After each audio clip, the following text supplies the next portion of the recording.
Daí, Rio Grande do Sul. Agora, na Itaramã, mais um campeão de audiência. Itaramã Debates. Com vocês, eles, Eloy Braz Cecim, Délcio Renner, Luiz Genaro e Marcos Figueiró.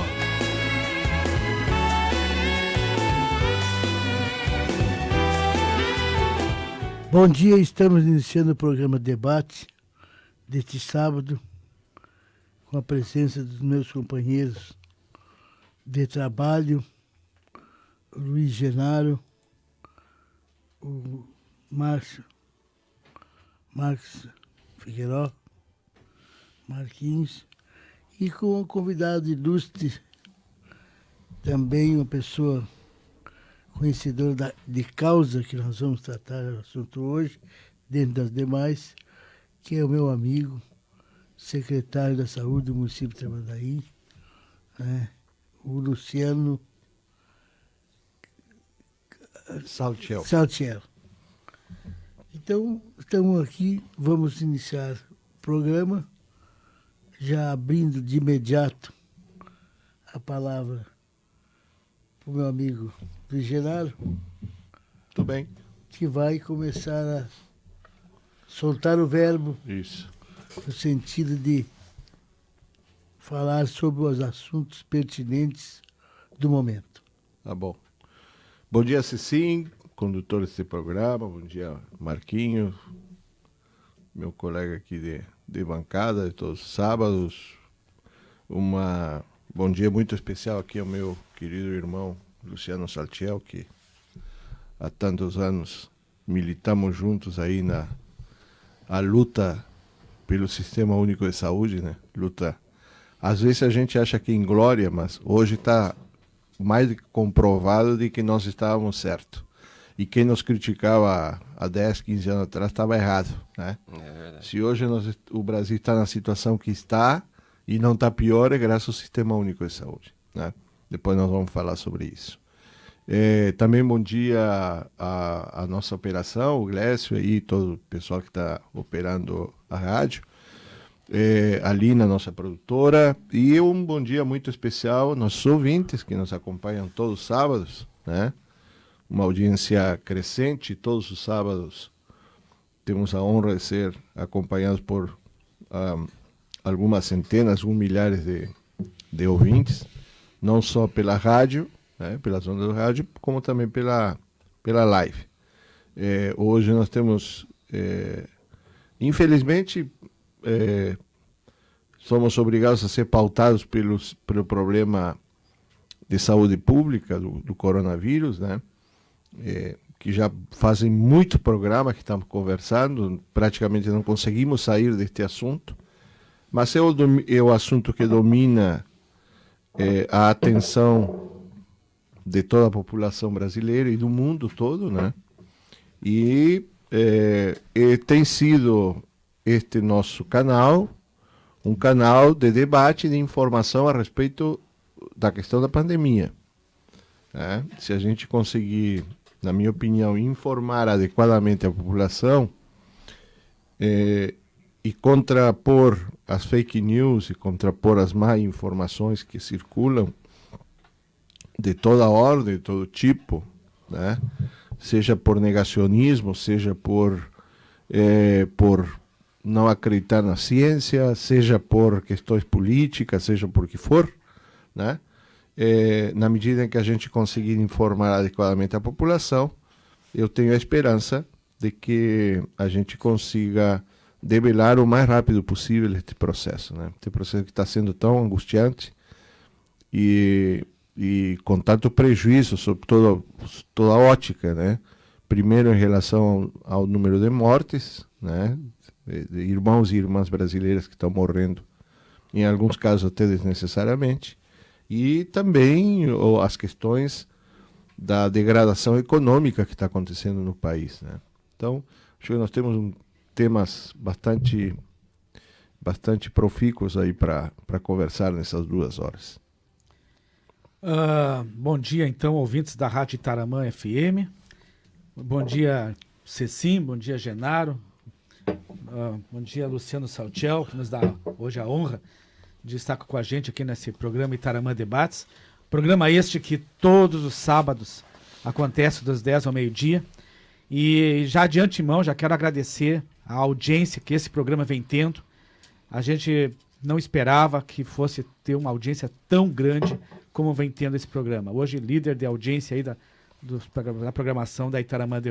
Da Itaramã. Então, mais uma vez, agradecer a essas pessoas que nos dão a honra de todos os sábados estarem com a gente aí. E também, sempre com esse assunto hoje palpitante aí, que é sobre o coronavírus. Infelizmente, ele está aí. Infelizmente, nossa sociedade vai ter que mudar seus hábitos, criar novas formas de viver, seria um renascer. Como outro dia eu coloquei aqui, é como se a gente estivesse dentro de uma cápsula e saísse dentro dela e acordasse e visse um mundo totalmente diferente. Infelizmente, é isso aí que está acontecendo. E hoje o Luciano vai nos trazer mais informações aí a respeito dessa pandemia que assola aí o mundo todo, o planeta Terra, né? E principalmente as notícias aí da nossa cidade de Tramandaí. Então, bem-vindo, Luciano. E, mais uma vez, obrigado pela presença. Obrigado, Marcos. Obrigado, nossa saudação também muito especial a ti, ao prefeito Cecim, que nos acolhe sempre com tanta fidalguia, com tanto carinho nesse veículo de comunicação, que é um veículo de comunicação tradicional, já uma formação de opinião de qualidade na região do Litoral Norte.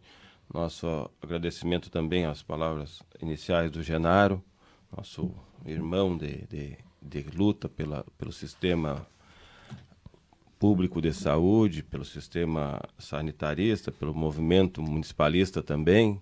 Nosso companheiro da técnica também, nosso agradecimento à Aline, que produz esse programa de tanta importância, um debate importante, um debate que engrandece pela clareza das informações que são passadas nessas 2 horas matinais, no sábado, já que se transformou numa tradição. E nosso abraço especial aos nossos ouvintes, aquelas pessoas que estão ávidas por informações precisas, informações esclarecedoras, informações que realmente tenham fontes fidedignas, e esse é o primeiro ponto que nós temos que abordar em relação a essa pandemia. A pandemia, além de ser um evento epidemiológico, um evento de saúde pública, e me corrija o Genaro se eu estou errado, é uma questão comportamental. O Figueiró disse com muita propriedade, nós temos que rever as nossas condutas, nós temos que rever os nossos conceitos, nós temos que rever as nossas prioridades. Esse é o momento de crescer em cima da crise, é o momento de a gente encarar essa pandemia com a gravidade que ela merece ser encarada, sem factoides, sem fake news, sem interesses menores, senão a garantia da saúde pública, a garantia da vida. Então, assim, muito se tem feito, mas muito tem que se visto de pessoas se aproveitando desse momento, inclusive abrindo debates desnecessários, inclusive antecipando debates eleitorais. Ninguém aqui está preocupado nós estamos preocupados com a saúde da população. Aí tu acompanha, ontem inclusive me entristeceu muito, depois de uma reunião muito profícua com toda a comissão, que se reúne toda sexta-feira pela manhã na Secretaria de Saúde, uma comissão que trabalha de maneira intensa, de maneira sem ter trégua, desde o início de fevereiro, desde o início de janeiro, melhor dizendo, quando começou a pandemia a transitar na Ásia, na China mais especificamente. Então a gente tem trabalhado com muito afinco, estruturando. O Genaro sabe disso, nós já fizemos eventos em parceria com o hospital, fizemos evento de capacitação de enfermeiros do hospital, utilizamos também a expertise do hospital para nos aconselhar. E aí a gente, depois de uma reunião profícua, que estabelecemos uma estratégia de montar uma barreira sanitária visando estabelecer um sistema de orientação a quem nos visitar no período agora do feriadão que se aproxima, né? Para que não chegue, que a gente tenha realmente clareza de que condições esse cidadão está entrando em Tramandaí, se está sintomático, se não está sintomático, para que seja orientado em relação a todas as situações visando coibir o avanço da pandemia. Então aí, quando eu chego depois do almoço, eu abro um vídeo, né, do cidadão fazendo uma alusão ao mau uso do dinheiro público com uma estrutura que nós temos lá montada como uma estrutura adicional na UPA, uma coisa que eu e o Janário conversávamos lá no final de março, quando estourou realmente que o Estado decretou a restrição ao comércio, que a previsão era de que o avanço da pandemia atingiria os meses de abril, maio e junho, e graças ao esforço de todos os cidadãos do Rio Grande do Sul, nós conseguimos abrandar essa crise, estamos abrandando, mas estamos em franco crescimento dessa onda, né? Então nós nos valemos de um sistema de registro de preço e locamos uma estrutura de apoio para que, numa eventualidade, se a estrutura da UPA não desse mais conta, eu pudesse manejar os casos clínicos e não os respiratórios. A pessoa que faz a crítica sabe disso, porque é técnica da área, é profissional da área, e sabe que para mim fazer um atendimento de Covid, eu tenho que ter parede, eu tenho que ter respirador, isso eu tenho dentro da UPA, tenho dentro do hospital, eu não vou ter dentro de uma tenda. Então a estrutura que foi montada foi exatamente... Hoje a UPA trabalha com 2 linhas de cuidado, sintomático, respiratório e os demais pacientes, para que não haja cruzamento. Mas essa linha está sendo adequada dentro da estrutura inicial. Agora, o cara fazer proselitismo, fazer demagogia, colocar nariz de palhaço, tem que colocar nariz de Pinóquio, né? Quem mente para a população tem que trocar o nariz e botar o nariz de Pinóquio, tá? Porque assim, ó, aquela estrutura que está montada, queira Deus que eu não preciso usar. Se eu estiver usando, é sinal que nós perdemos realmente o controle, que eu não posso tratar dos casos clínicos dentro da UPA, e eu vou precisar realmente daquela estrutura que está montada para 8 leitos, está sendo montada para 8 leitos de observação e 2 consultórios médicos de enfermagem e sala de espera. Isso eu consigo fazer o manejo de casos clínicos. Então a estrutura da UPA vai estar toda voltada para o coronavírus, se eu precisar. É aquela história. O prefeito Cecim sabe disso e quantas vezes intercedeu para aquisição de carro de bombeiro nessa região. Quando o prefeito intercede, o governador intercede, o governo intercede para a compra do carro de bombeiros, ele não quer que a cidade pegue fogo. Né? Quando o cara faz um seguro de vida, beneficiando a sua família, beneficiando os seus, ele não quer morrer. Não.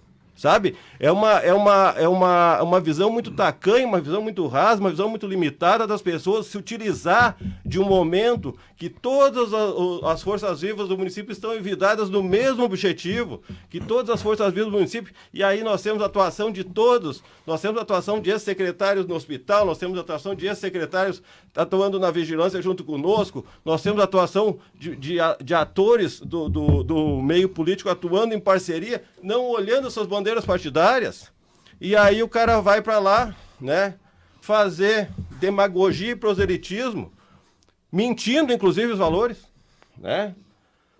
Inclusive mentindo os valores que foram pagos até agora, que não foram, sabe? Então assim, aquela estrutura está montada para que se nós tivermos a necessidade de usar, vamos ter. Agora, se eu não tivesse montado, não tivesse naquela oportunidade montado e a pandemia avançasse como era a previsão, estariam nos crucificando pela inércia. E saúde é assim, o Janário sabe disso. Quantos equipamentos o hospital tem hoje locado que não são utilizados e, graças a Deus, não são utilizados? Equipamentos de alta complexidade, equipamentos de UTI, equipamentos que são utilizados em casos extremos. A estrutura está lá. Os próprios leitos de UTI são credenciados e a gente não fica torcendo que a pessoa fique doente e vá para... O Estado continua gastando pelos leitos de UTI, né? Então, assim, a questão é previsibilidade, é trabalhar com a prevenção. E eu faço esse desabafo, prefeito Cecim, com muita tristeza, porque o que foi colocado nesse vídeo foi que o que o município não está fazendo nada na área da prevenção ao Covid. Isso aí entristece não só a mim, como gestor, entristece todas as pessoas que se dedicam no dia a dia, nos postos de saúde, na vigilância epidemiológica. Estão na linha de frente, né? Estão na linha de frente, na UPA, no SAMU, no hospital, pessoas que estão trabalhando na odonto, os agentes comunitários de saúde. Nós seguimos trabalhando diuturnamente, nós temos uma equipe que atua de segunda a segunda, exclusivamente trabalhando com paciente suspeito de Covid-19, de coronavírus. E colocando a vida em risco. Colocando, se paramentando todo dia, colocando EPI, trabalhando com equipamento que é pesado do ponto de vista psicológico e desconfortável também. Então, assim, é um deboche. A atuação das pessoas, só para concluir, desculpa, Marco, é um deboche a atuação das pessoas. Nós já fizemos 1.303 atendimentos até ontem, domiciliares. O Genaro sabe essa estrutura que a gente criou de visitar pacientes sintomáticos em casa. Foi para tirar as pessoas do hospital. Foi para descomprimir o hospital, descomprimir a UPA. Hoje a UPA está a 50% do seu movimento. Por quê? Porque o sintomático respiratório leve e moderado, eu estou atendendo em casa com médico, enfermeiro, com suporte de medicamento, não tem dado um boom no hospital, não tem dado uma explosão na UPA, não tem dado uma explosão. Isso é prevenção, e o cara vai lá dizer que a única prevenção que nós temos é a determinação do uso de máscara. Sabe? É um deboche com o trabalho das pessoas. E aqui eu quero fazer um agradecimento a todos os profissionais de saúde, tanto do hospital quanto da nossa rede pública, inclusive da rede privada, que fazem esse trabalho, mas especialmente essa equipe, que trabalha de segunda a segunda, das 8 da manhã às 7 da noite, visitando, testando. Nós fizemos, nesse período, 374 testes. Temos 26 casos positivos. Mas, secretário, o que incomoda, o que irrita, é quando alguém vai fazer uma crítica, se ele tem a solução, que ele dê a solução.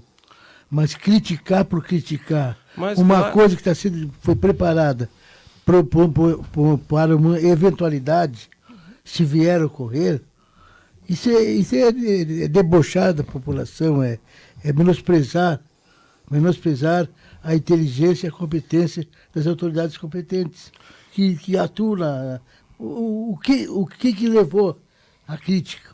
O que adianta botar um negócio vermelho no nariz? Exato, assim, é querer menosprezar as pessoas que estão trabalhando para eliminar o mal. Sim. Entendeu? Então eu acho que isso é ridículo. E pessoas que se julgam a mais alta autoridade, parece que só ele sabe o que é saúde pública, só ele sabe o que é ser médico, só ele sabe tudo ele sabe tudo. E nós somos fantoches, uns burros que não sabemos nada. Sim, eu só vou dizer assim, a gente não vai dar nomes para não criar publicidade que não vale a publicidade. Mas assim, o que houve com essa pessoa, acho que ele não desrespeitou somente a população de Tramandaí.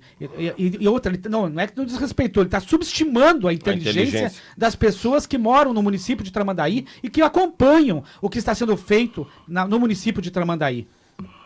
Mas ele desrespeitou a todos os seus colegas da saúde, todos. Ele desrespeitou aqueles profissionais da saúde que atuam diuturnamente na área de frente, nas trincheiras, enfrentando essa pandemia, correndo o risco de levar esse vírus para dentro dos seus lares, para atacar os seus familiares, seu pai, sua mãe, seu irmão, seus filhos. Essa pessoa, para mim, ela não tem mais credibilidade nenhuma, e eu acho que a população já percebeu isso, assim. Então, assim, chovendo molhado, eu sempre coloco aqui nesse programa, o que estão fazendo com a saúde no país é politicagem, é politicalha. E aqui em Tramandaí está começando uma politicagem, uma politicalha. Porque se as pessoas têm a solução para todos os problemas, que apresentem. A população não quer mais ouvir crítica só. A população quer ouvir as soluções. Eu tenho a solução para o município, eu tenho a solução para a saúde. Então diga qual é. Mas não fique atacando, ou ir lá para botar um nariz de palhaço, ir para frente de uma unidade e fazer um vídeo como se fosse uma celebridade, sendo que essa pessoa não é mais hoje uma pessoa que merece credibilidade da população de Tramandaí. Eu acho que o Luciano e o Marco depois, mas principalmente o Luciano, fez, acho que uma exposição muito correta da ação da Prefeitura de Tramandaí em relação à questão do ataque à pandemia e do trabalho da questão da pandemia. E às vezes, eu sempre digo que às vezes a gente tem que olhar a floresta e não só a árvore, né? Exato. Existe um problema muito grande na floresta. Se o problema fosse só a árvore, eu ficaria assim, sabe? Porque quando o problema é árvore, tu ou decepa a árvore, tira a árvore fora, ou simplesmente isola a árvore e a árvore deixa de existir. Existe, acho que, um problema mais de fundo, né? Eu vou falar um pouco sobre essa questão que eu entendo que seja um problema da floresta, ou seja, olhando ao problema de drone por cima, e depois eu vou fazer algum detalhamento sobre a questão da ação do hospital, mostrando que o que foi feito em Tramandaí também foi feito no hospital. Sim. O que foi feito pelo município de Tramandaí também foi feito pelo hospital, de uma forma diferente, porque são atividades que se complementam, mas são atividades diferentes. São planos de contingência diferentes. Mas o que tem na raiz de tudo isso? É isso que a gente precisa ver, né? O que tem na raiz de tudo isso? O governo atual foi eleito, sem dúvida alguma, na esteira do combate à corrupção. Ok? É verdade. Foi, né? Foi. Eu entendo que o Bolsonaro foi eleito por um movimento antipetista, né? Fundamentalmente antipetista, porque ele não continha nenhuma qualidade para ser presidente da República. Nenhum predicado diferente. Nenhum predicado. Era só olhar os 28 anos anteriores da vida dele para ver que ele não tinha nenhum predicado. Ele tinha vontade de ser um presidente, e para isso ele se atirou do lado dos evangélicos, que achavam que os evangélicos iam eleger ele, e elegeram. E elegeram por quê? Porque por muito tempo, por algum tempo bastante grande, e a Lava Jato foi, acho que, uma alavanca importante, se trabalhou o conceito de que nós vivíamos inseridos num processo gigantesco de corrupção, e que este processo gigantesco de corrupção estava quebrando o país. O que não deixa de ser parte verdadeiro, né? É uma verdade. Porque, de fato, se desviaram alguns valores importantes, né? Que se tu comparar com o PIB do Brasil, é uma migalha, é um grão de areia, mas é corrupção. Mas aí quem gosta de história volta ao passado e sabe, por exemplo, que Collor foi eleito também na mesma esteira. Caçando Marajá. Cadê Caçador de Marajá? Se a gente volta um pouquinho mais longe na história, a gente lembra do Jânio Quadros, que foi eleito, tu deve lembrar, varre, vassourinha, né? Varre para valer, né? Era assim, não era assim a música? Varre, a banadeira. É isso. O povo está cansado de sofrer dessa maneira. O povo está cansado de sofrer. Jânio Quadro fez querência desse povo abandonado. Eu sou. Na ponta da linha. Eu sou. O prefeito ouviu falar Eu isso aí, sou. não é? Não.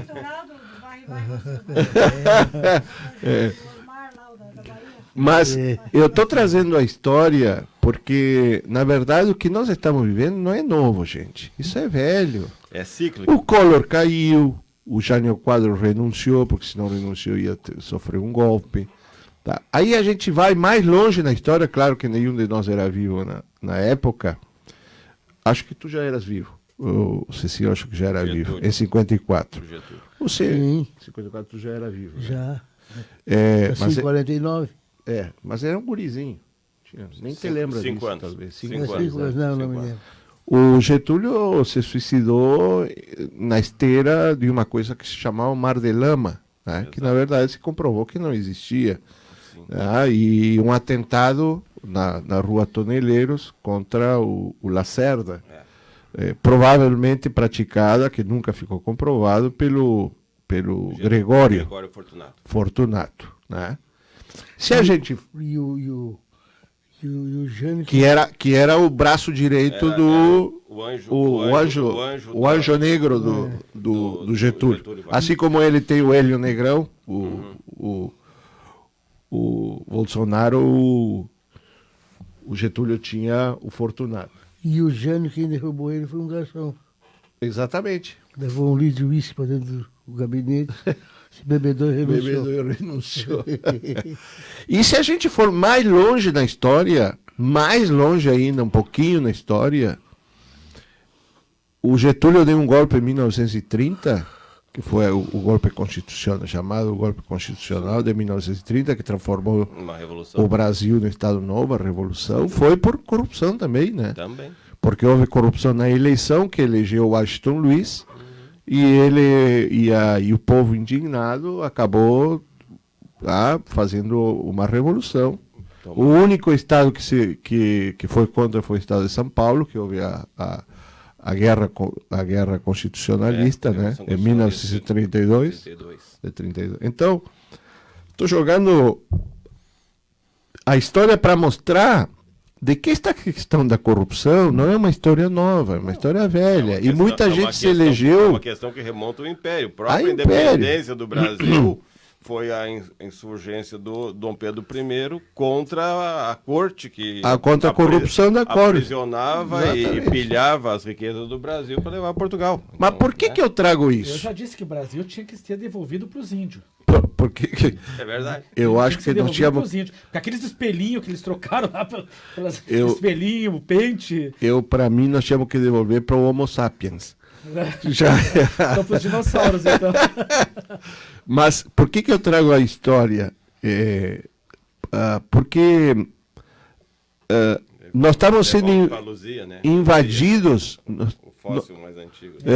Nós estamos sendo invadidos agora, recentemente, por um noticiário pesado na questão da corrupção na área da saúde. Exato. Tá?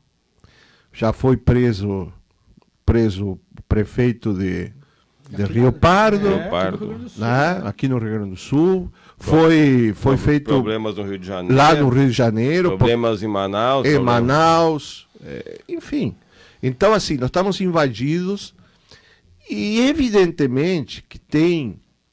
quando a gente... E isso eu disse já várias vezes aqui no sábado, no nosso debate, e essa é a separação que eu quero que o nosso ouvinte faça.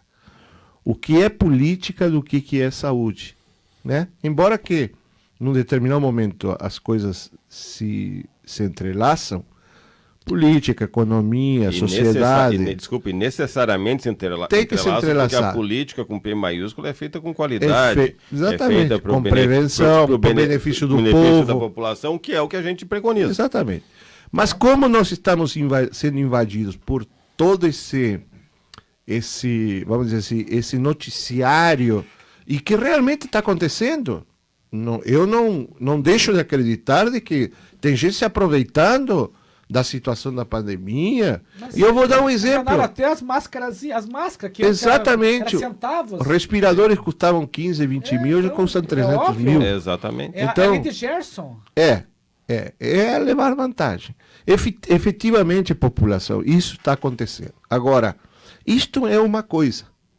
Se você tem prova de que o município de Tramandaí, que a prefeitura de Tramandaí, ou que o hospital de Tramandaí, está cometendo ilícitos, né? Comprando fora de tabela, dando vantagem a alguém, apresente as provas. Vá no Ministério Público, vá na polícia, faça um BO, vá no Ministério Público, denuncie, Essa é a melhor política. Este é o caminho. Essa é a melhor política. Este é o caminho. O resto é Se politicagem. você tem prova de que há irregularidades na contratação, vá faça nos caminhos, na aquisição, no consumo. E uma questão contextualizada dentro do momento histórico também, né, Genário? Porque tu sabe Exatamente. o que o Marcos colocou agora, tu sabe... Vai cair tua máscara aí. Em relação aos próprios EPIs, a dificuldade que nós temos... Eu estou comprando 5, 6, 7 vezes. De acessar os EPIs, de acessar no preço adequado. Nós chegamos ao ponto de uma máscara em 95 ia ser oferecida a R$99. Só de máscara naquele comprei momento de 170 mil reais de máscara. Sabe? Quando eu pagava 30, 40 mil. E aí, se tu chega, se uma pessoa mal intencionada vai lá e diz assim, olha, eles compraram aqui, assim, era assim. Claro, eu também queria continuar comprando meus EPIs da maneira... Todo mundo queria. É uma questão de mercado. Eu vi no auge ali da crise de abastecimento de EPI, um diretor do Conceição subiu até uma empresa que produz carroceria de ônibus em Caxias com cartão corporativo do Conceição para comprar EPI da empresa, porque não tinha. Sabe? Olha o movimento que é feito, a ginástica que é feito para tentar manter a saúde daqueles nossos heróis anônimos que estão todo dia na linha de frente. E a qual nós agradecemos. A população não sabe, mas nós conseguimos na GM aqui de Gravataí o conserto dos respiradores. E é o que nós enviamos agora, através da Fundação do Instituto Cultural Floresta, que fez uma parceria. Fizemos uma negociação com o hospital e agora nós cadastramos nossos 3. E aí que está. Ninguém sabe disso. Tu tá divulgando. O conserto. Agora o pessoal tá sabendo. O conserto dos nossos respiradores foi orçado em R$23 mil, R$24 mil. Vamos fazer, é importante? É importante. Aí descobrimos o Instituto Floresta, que vocês já tinham feito, e cadastramos lá, estou aguardando, para que se eu conseguir fazer lá, eu vou poupar R$23 mil. Mais sabe? Uma informação para a população, para mostrar como como só fazer a crítica, e eu não vou entrar no mérito do vídeo, não vou entrar no mérito... Porque eu procuro pensar sempre além disso, entendeu? Mas é que eu, depois do vídeo, eu comecei a pensar, será que é necessário eu ter uma porta na frente da minha casa? Só para você ter uma ideia, lateral, né? Vou dar mais uma informação interessante. Pode estar lá para me defender, né? Então eu sempre disse que o vencer a epidemia, ela estava centrada em 2 grandes pilares, tá? O autocuidado e a solidariedade. Né? O autocuidado e a solidariedade. São os 2 grandes pilares se nós quisermos vencer. Claro que tem uma série de outras coisas, como, por exemplo, planejamento, aplicação de ciência, uma série de coisas que vão surgir aqui nesse debate. Né? O que aconteceu ontem, por exemplo, com o Ministério da Saúde é uma coisa inacreditável de acontecer, descabida. Entendeu? No meio de uma pandemia que matou 35 mil pessoas. Mas só para vocês terem uma ideia, nós fomos contemplados, o Banco Itaú está colocando R$1 bilhão junto com outros parceiros, está colocando R$1 bilhão para ajudar na questão da pandemia. E 100 e poucos hospitais no Brasil todo foram escolhidos para receber recursos do Itaú. Aqui no Rio Grande do Sul, 6 hospitais foram escolhidos. Dos 6, um deles é o Hospital de Tramandaí. Por ser um hospital público, 100% SUS, atender toda a região. Então, eles regionalizaram e escolheram o Hospital de Tramandaí como parceiro. Então, nós estamos já há quase um mês trabalhando junto com o Itaú, com o pessoal do Itaú. O Itaú contratou o Sírio-Libanês para fazer essa gestão. Está envolvido o Sírio-Libanês, está envolvido o Albert Einstein, está envolvido o Moinho de Vento, quer dizer, os maiores hospitais do Brasil estão envolvidos nesse processo.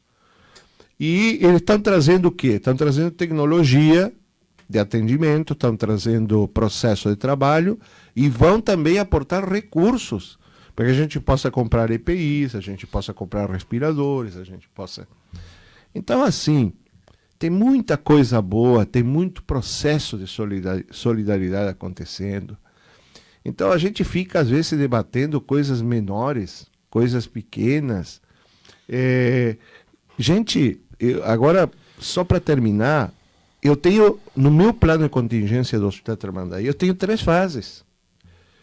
Hoje eu tenho 6 leitos de UTI, que nesse exato momento não tem nenhum paciente. Eu estou gastando 300 mil reais por mês na UTI. E não tem nenhum paciente. Fecha os leitos, né? Vou ter que fechar o leito. Vou ter que demitir as pessoas. Fecha não, o leito, para com atendimento porque não está usando. Mas daqui a pouco, daqui a 5 minutos pode aparecer um paciente. Exatamente. Daqui a um pouco tu tá falando aí, já alguém tá entrando lá. Exatamente. Tu entendeu?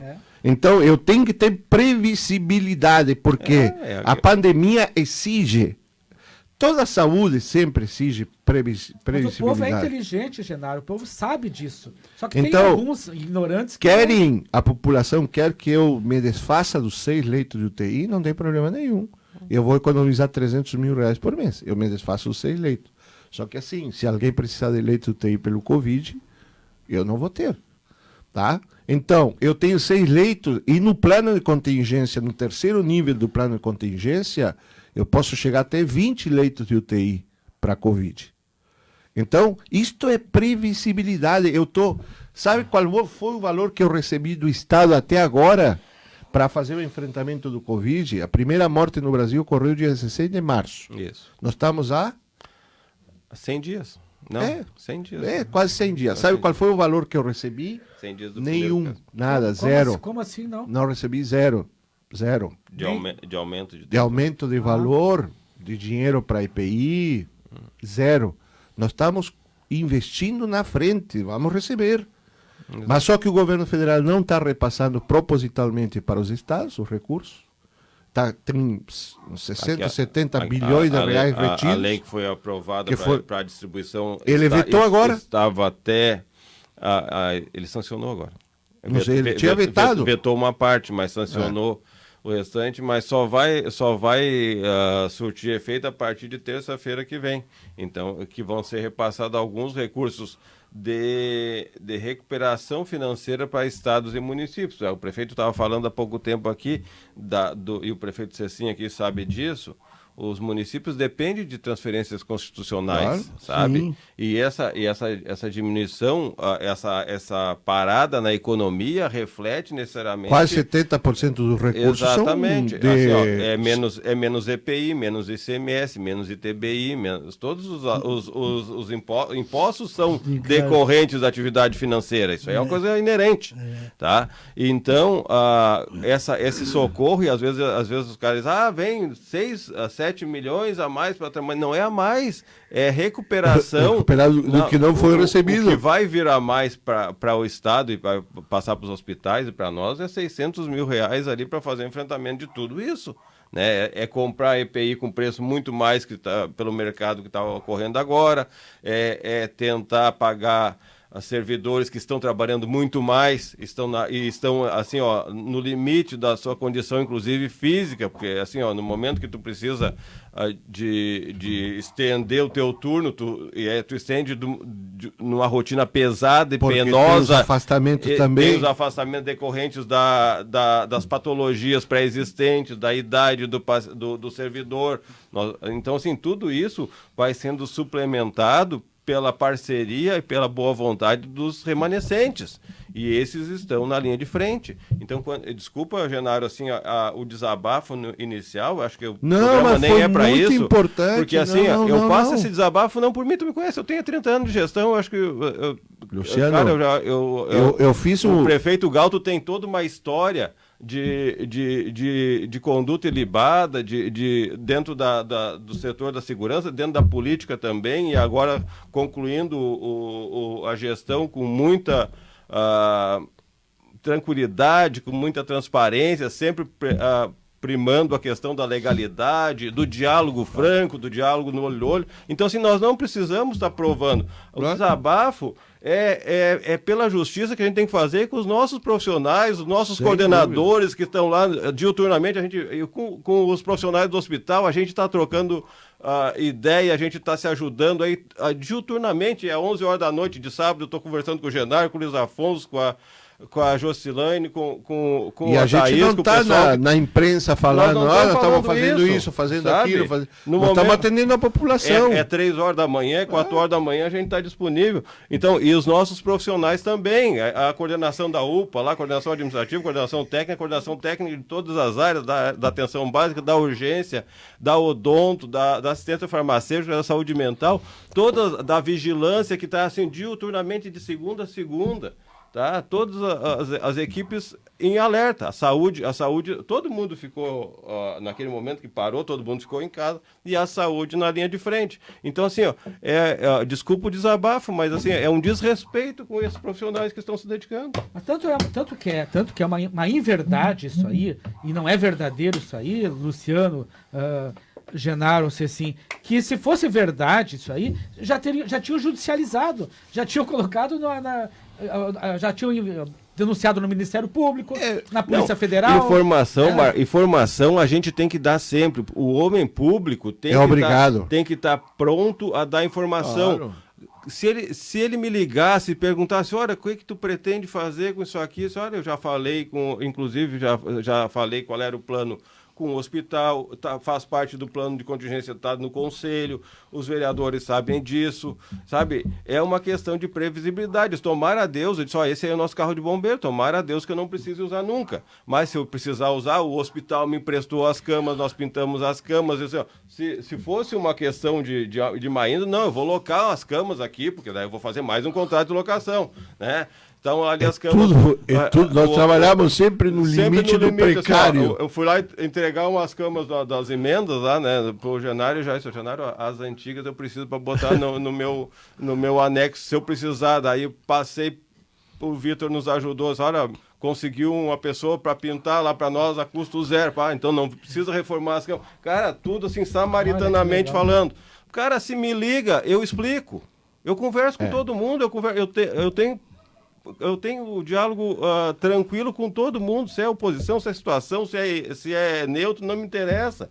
Nós estamos aqui para fazer gestão. A determinação do prefeito Galto é fazer gestão, é fazer mais com menos, isso nós estamos fazendo. Nós estamos ampliando rede de atenção básica, nós estamos ampliando, no meio da crise, nós estamos ampliando em 50% a carga de capacidade de atendimento da unidade da Barra e da Zona Sul. Isso é equivalente a abrir mais um posto. Se eu botar 50% de cada um, é um posto a mais que está aberto, sabe? Era a unidade que estava com 8 horas, hoje estão com 12 horas, sabe? Para poder ofertar mais para a comunidade, porque as outras patologias seguem necessitando de atendimento. O cara continua AVCzando, o cara continua descompensando. Sim, eu continuo tendo AVC, infarto, pessoas, infarto. Sabe? Então, câncer. Assim, isso aí a gente segue assim.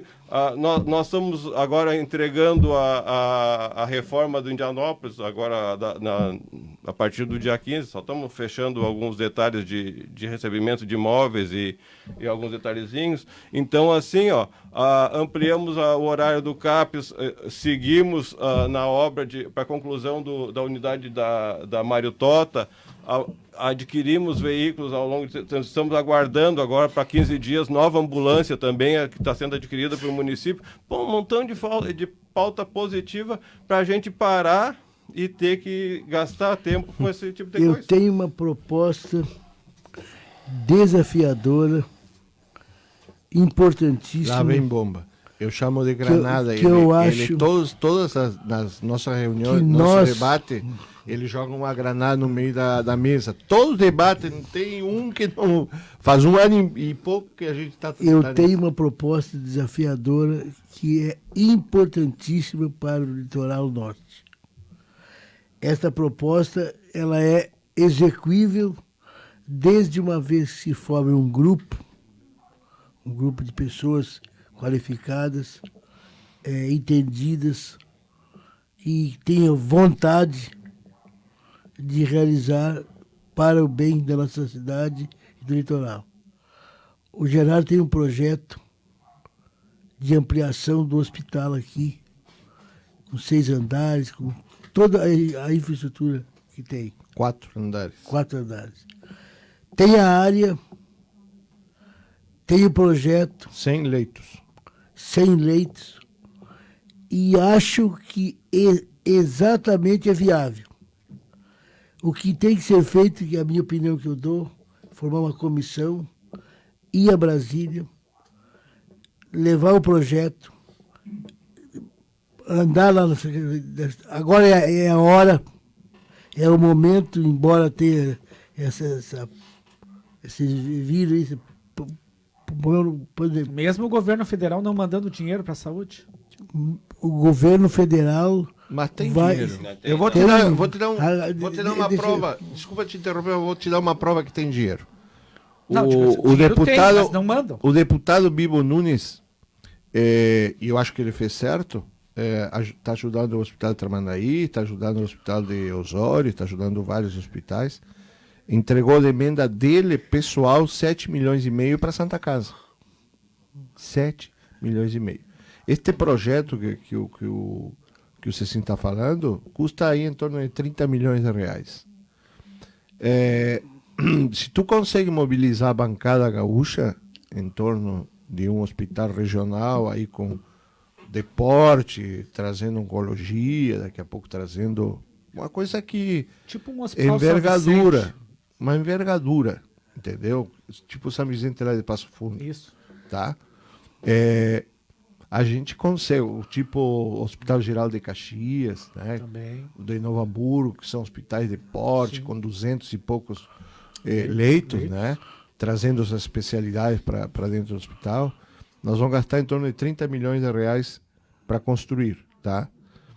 Se só o Santa Casa recebeu 7 milhões e meio de emenda de um deputado, tu acha que a gente não consegue 30 Pois é. milhões? Falta vontade política. É que assim, Falta união política. falta É, união e união.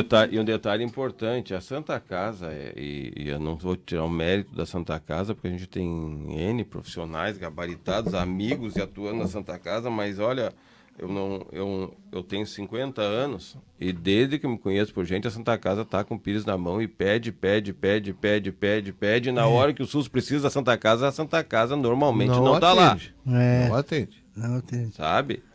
Né? É verdade. Não, as verdades têm que ser ditas, assim, porque desde o Dom Vicente Scherer andava, corria para cima, para baixo, tentando salvar a Santa Casa. Salvou.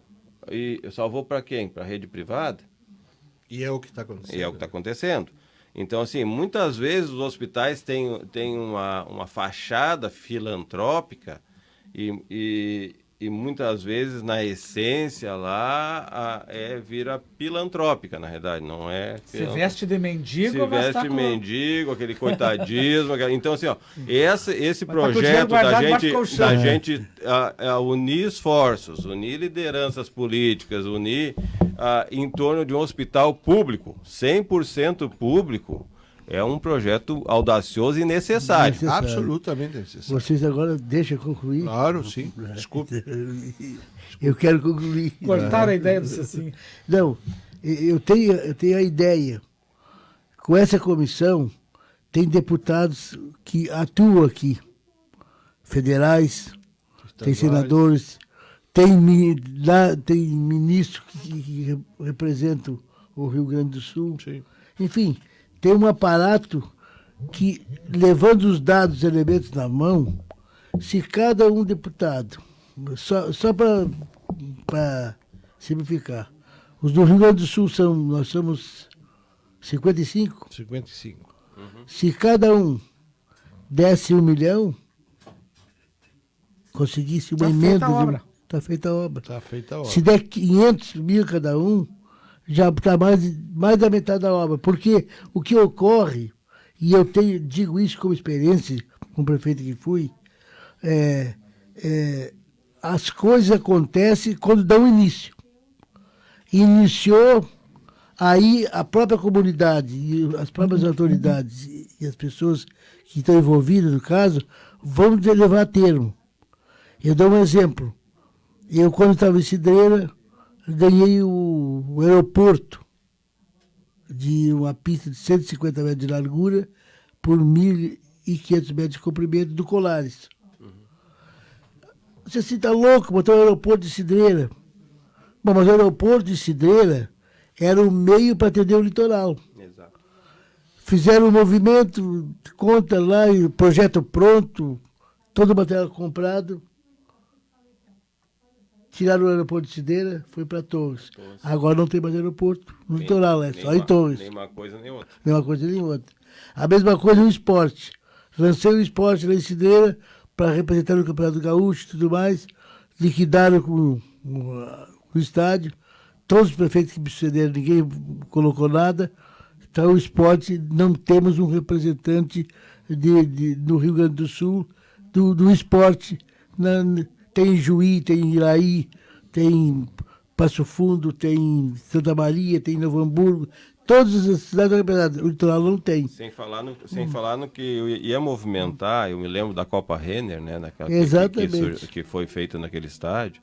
O que iria movimentar aqueles antigos torneios de verão que acontecia, de Mar del Plata, acontecia, tu colocaria o litoral no cenário esportivo de verão. Aí tu consegue fazer um torneio com Penharol, com Nacional, conseguiu com, sabe? Exato. Então assim, era o Campeonato Gaúcho para era outro Então, assim, ó, era uma visão além do tempo, entendeu? E muitas vezes as pessoas não têm essa sensibilidade de ver que projetos dessa magnitude são acima das bandeiras partidárias. Exato. E aí, por uma questão rasa, uma questão de vaidade pessoal, os caras querem terminar com um projeto que é bom.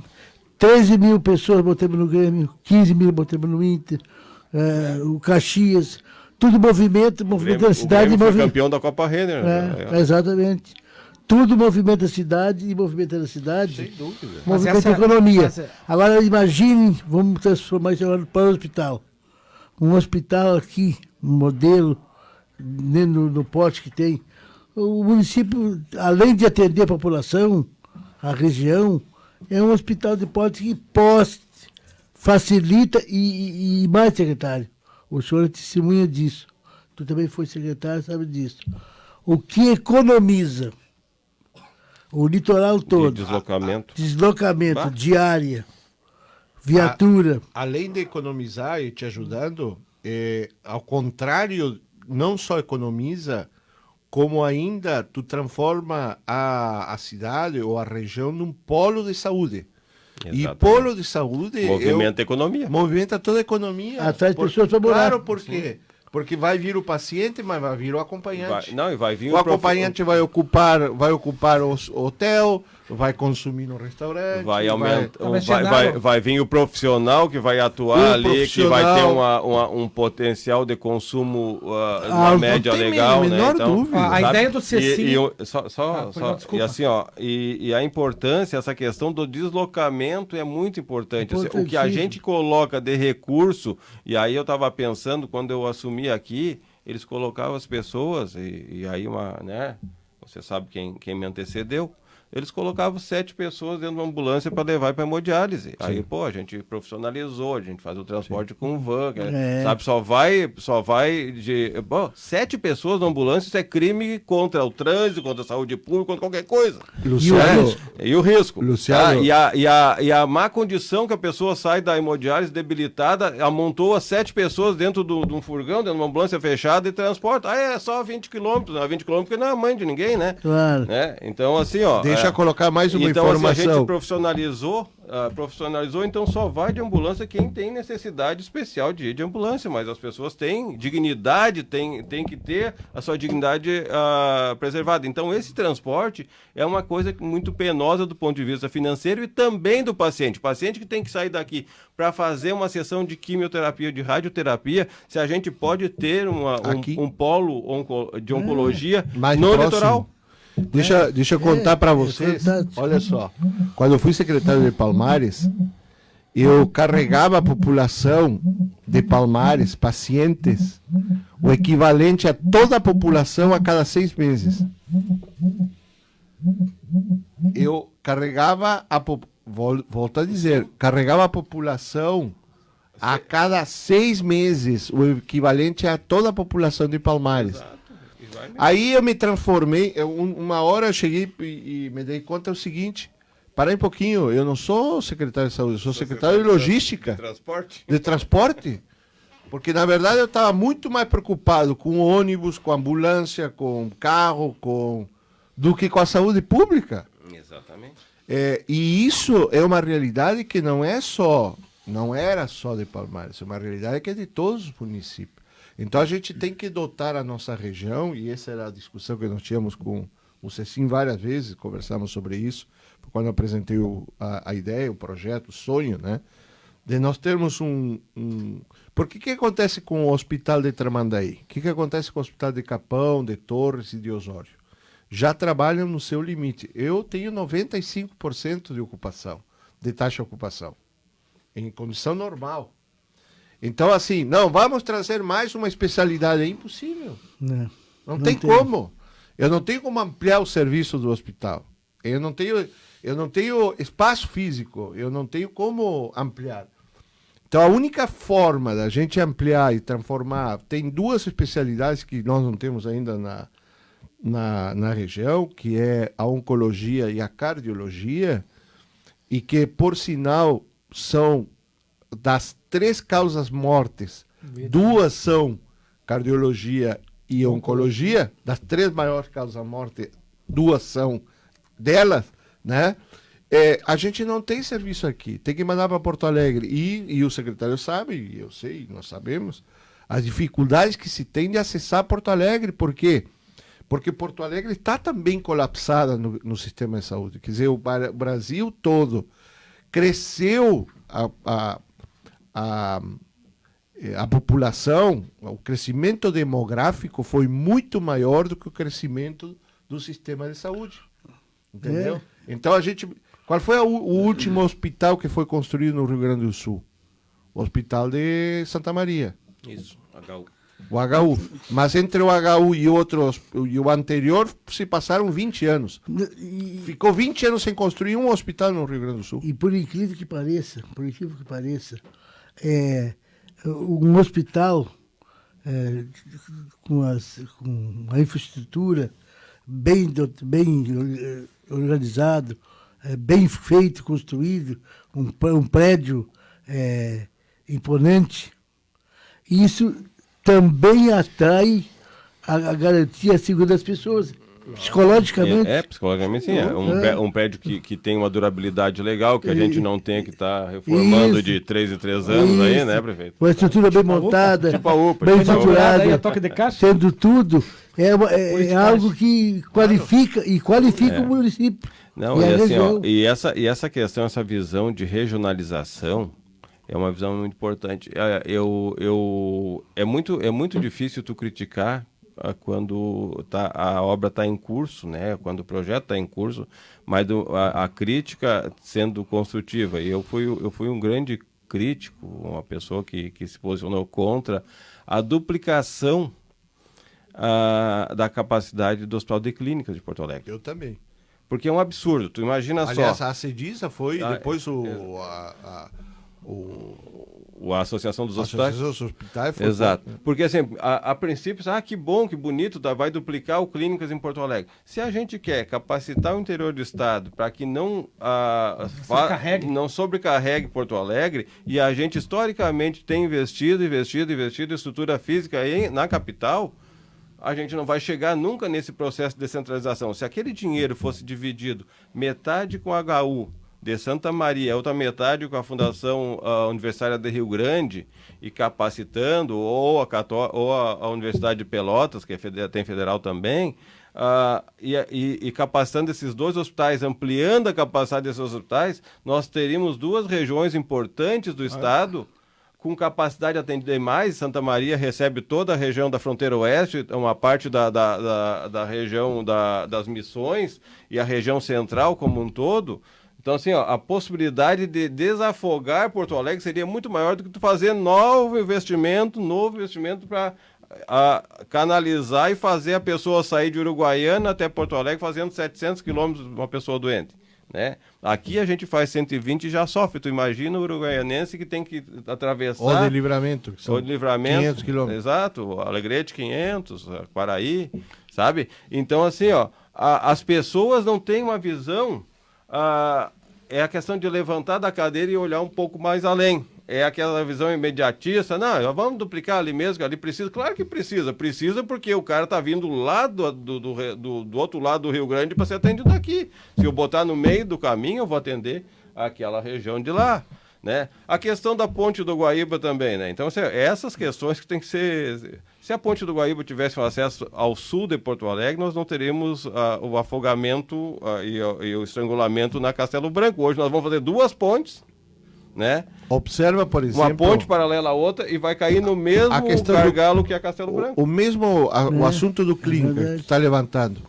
Para tu acessar o clínica, tu tem que passar pelo centro da cidade. Exatamente. É um fora troço de acesso. completamente fora de todo o conceito de urbanismo, é completamente fora de conceito. Momentos de crise como este tem que ser um momento de visão. Essa questão que nós estamos fazendo, voltando à saúde, agora a gente já passou no esporte, passou na estrutura urbana, voltando à saúde, esse momento que nós estamos fazendo de fazer acompanhamento de pacientes sintomáticos respiratórios em casa, Genaro, o prefeito Cecinho, Marco, e os nossos ouvintes, é um aprendizado Isso não vai parar, né? Isso não vai parar, porque todo ano nós estamos assim com a UPA superlotada, com o hospital superlotado. Não tem razão de eu não manter uma equipe itinerante atendendo e remotamente, acompanhando a partir de um contato de WhatsApp e mantendo os pacientes sintomáticos em casa, porque aí eu não vou ter cruzamento de vírus gripal, porque mesmo que não seja o coronavírus, eu tenho... O H1N1. Normalmente eu tenho 4 cepas,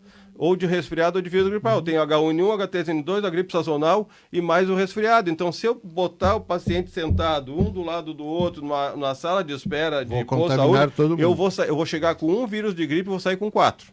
Sabe? Então, isso aí tem feito um resultado muito bom e é um aprendizado que a gente tem a partir de agora. Foi uma questão assim, somente Tramandaí e Florianópolis têm feito esse atendimento domiciliar de pacientes com sintomas respiratórios. Florianópolis está há 30 dias sem óbito e ao longo de toda a pandemia teve 7 óbitos. Sabe? Então, assim, nós... os uma cidade com 1 milhão de habitantes. Vocês me permitem uma coisa assim, ó. O Tramandaí, claro, tá de parabéns, porque inclusive para vacinação aí... A vacinação toda em domicílio, casa, com exceção das crianças que têm necessidade de ser manejadas e vacinadas em domicílio, em sala de vacina, eu vou dar o dado para vocês aqui, estou só abrindo. Nós vacinamos 22.309 pacientes no geral. 98% desses em domicílio. Olha o esforço que foi feito para não deixar as pessoas aglomeradas, para não possibilitar um ambiente de contaminação, sabe? Então, assim, com muito trabalho de toda a nossa equipe da epidemiologia, da atenção básica, de todas as áreas, da odonto, do centro de especialidade, todo mundo envolvido nesse projeto da emancipação e o apoio dos nossos colegas das outras secretarias também, que empréstimo de veículo, empréstimo de servidor, empréstimo de motorista e o apoio logístico sempre, né? Então, esse é um esforço... Mas eu não posso perder essa ideia do CECIM. Não podemos perder e deixar desfocar, e até desculpa te interromper, CECIM aí, mas nós não podemos desfocar. E outra coisa, o Genaro tem um sonho.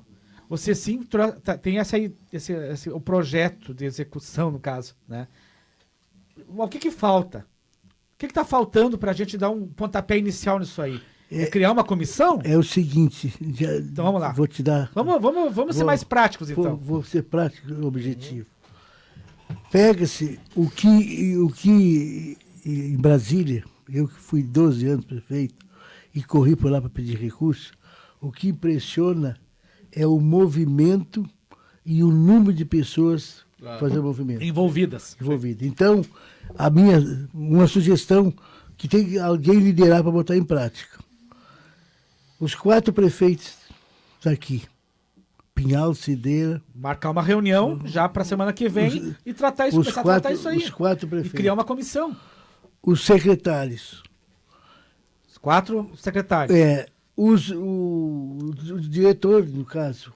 Os coordenadores de saúde. E mais... Não, fica nessa área. E mais os deputados lá em Brasília e fazer uma audiência com o ministro da Saúde e levar a necessidade. Nós temos 120 105 mil habitantes nos 4 municípios.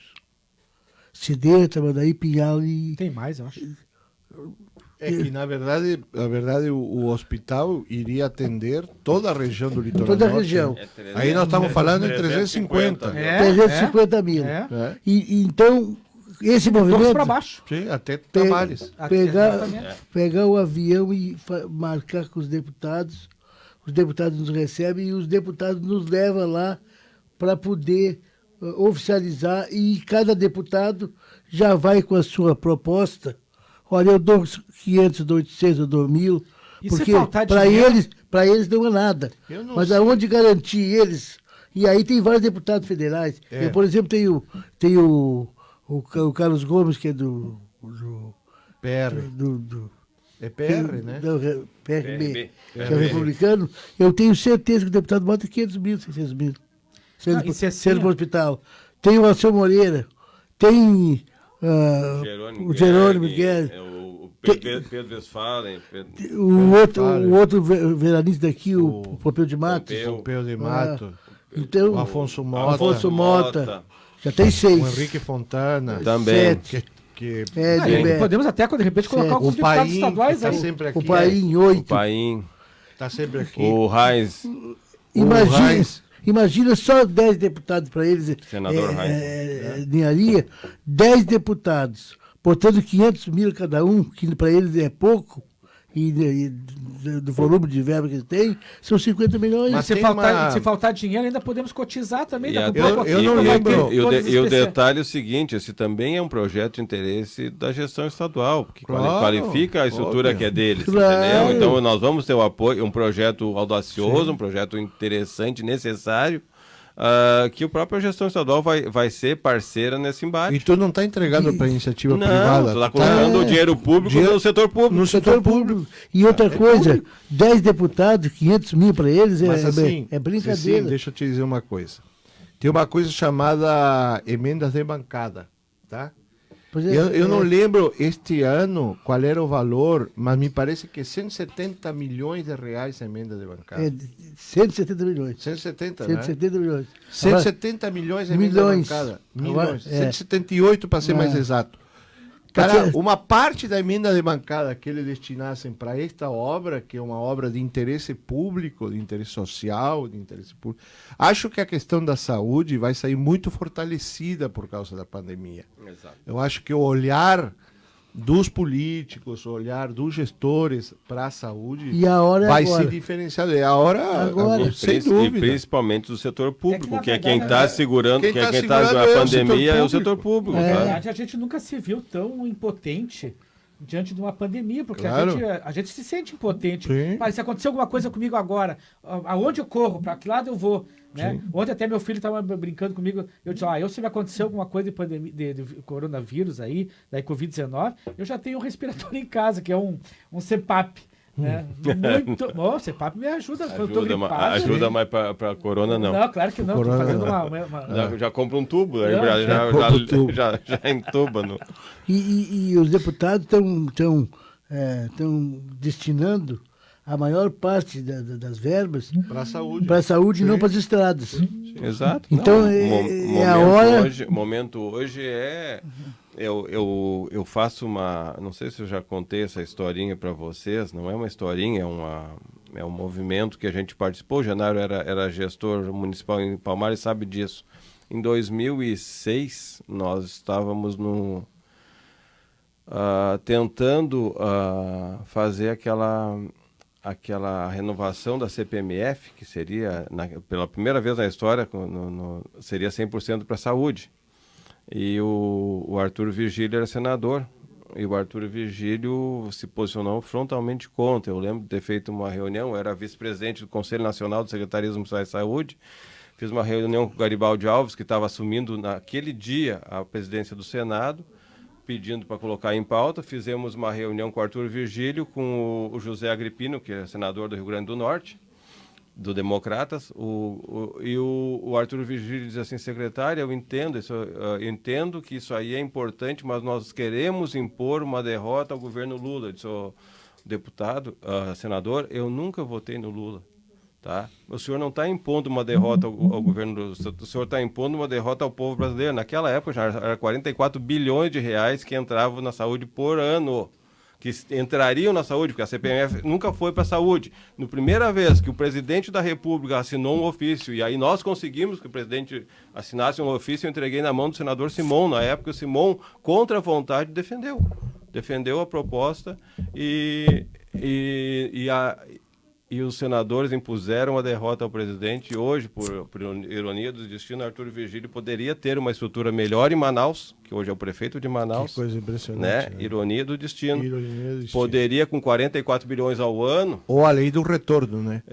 Com 44 bilhões ao ano, estamos eu aqui lutando contra o coronavírus com dificuldade, poderia ter mais recurso, mas ele também está lutando em Manaus com tamanha dificuldade, e a gente até faz é motivo de tristeza, não é motivo de lisonja isso, mas é a questão que, aquela história de que quando tu planta, a colheita chega em algum momento. Então, assim, a gente tem sempre pensar positivo, principalmente nessa questão da área da saúde, sabe? Então foi um momento de grande derrota do financiamento. Tu te lembra disso, né, Genaro? Sim. O presidente do Conasems, na época era o secretário de Belo Horizonte, eu era vice, e como tinha aquela questão política do secretário de Belo Horizonte não poder fazer o contraponto com o governo federal, eu ia lá porque podia fazer o contraponto, não tinha questão partidária que me pegasse nesse sentido, e aí capitaneei e fomos derrotados naquele momento. Apesar de tentar, convencemos os 3 senadores aqui, o Zambiase, o Paim e o Simon, a votaram, mas o bloco de oposição, naquela época, oposição ao governo, mas a oposição pegou a saúde no arrasto. Então, assim, imagina nós... Era se o nós... Sarney o presidente do Senado, não era? Não, era o...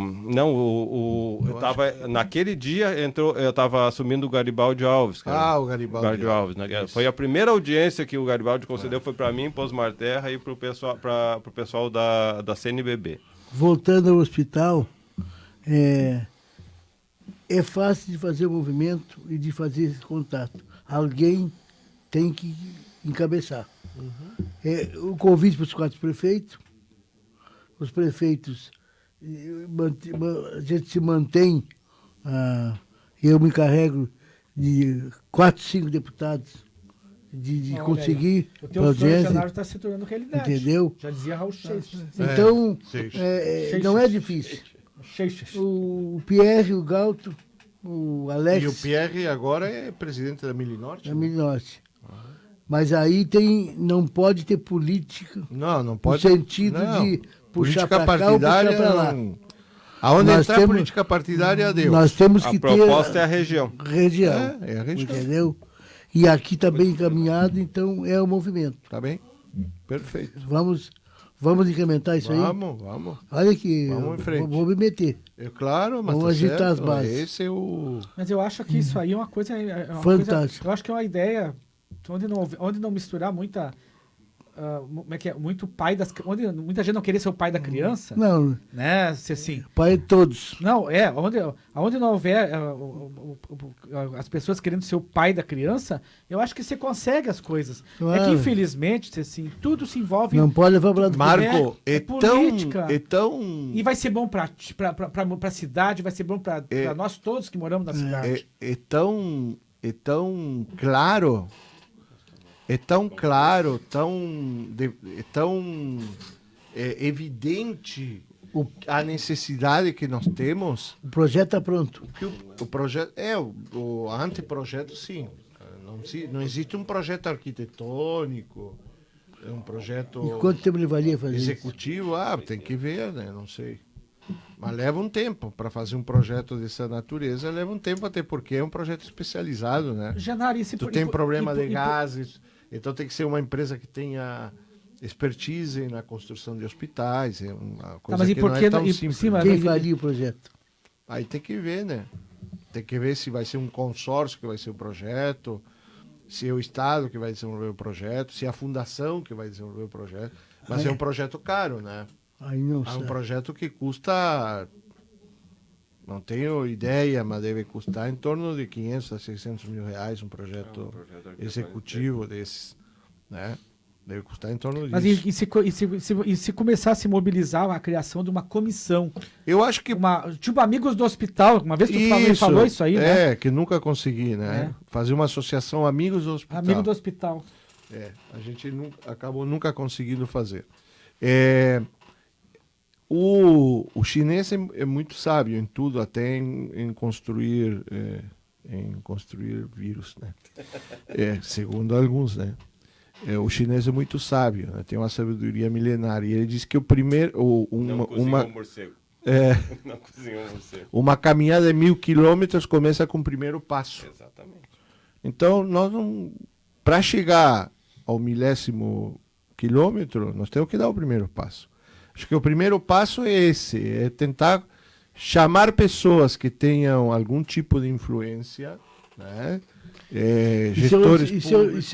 E se eu te arrumar 2 arquitetos, porque... sem ônus para poder começar a elaborar? Por isso eu te digo, mas primeiro tu tem que montar toda a criação grupo começa de com a pessoas. inspiração. A inspiração o projeto a gente...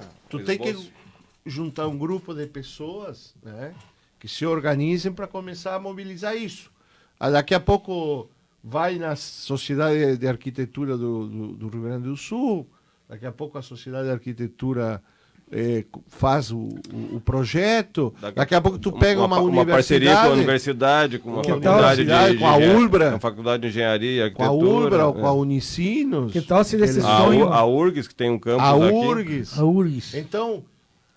mas primeiro tu tem que juntar as cabeças que vão... As cabeças pensantes. Pensar o assunto, entendeu?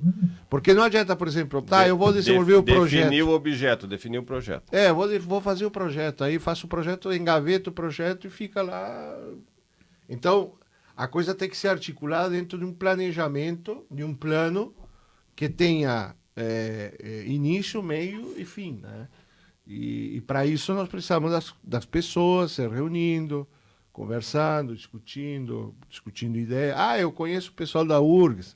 O outro, eu conheço o pessoal da Unicino. Eu conheço a Sociedade de Arquitetura. Eu conheço sei lá, né? Eu tenho acesso ao senador tal, eu tenho acesso ao presidente da República. Eu tenho um cidadão aí, que eu não vou dizer o nome, que diz que tem acesso ao vice-presidente da República direto. Direto.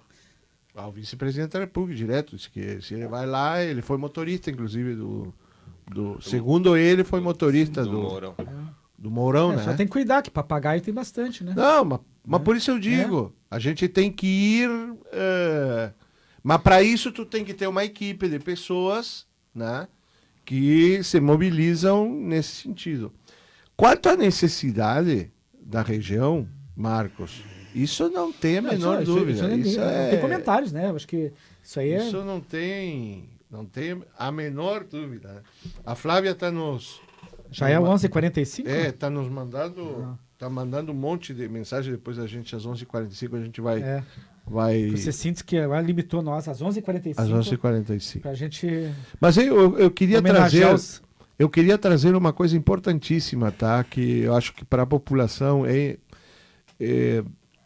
para quem nos ouve, tem que ser motivo de reflexão. Gente, o Brasil, somente o Brasil e a Suécia são os únicos 2 países que flexibilizaram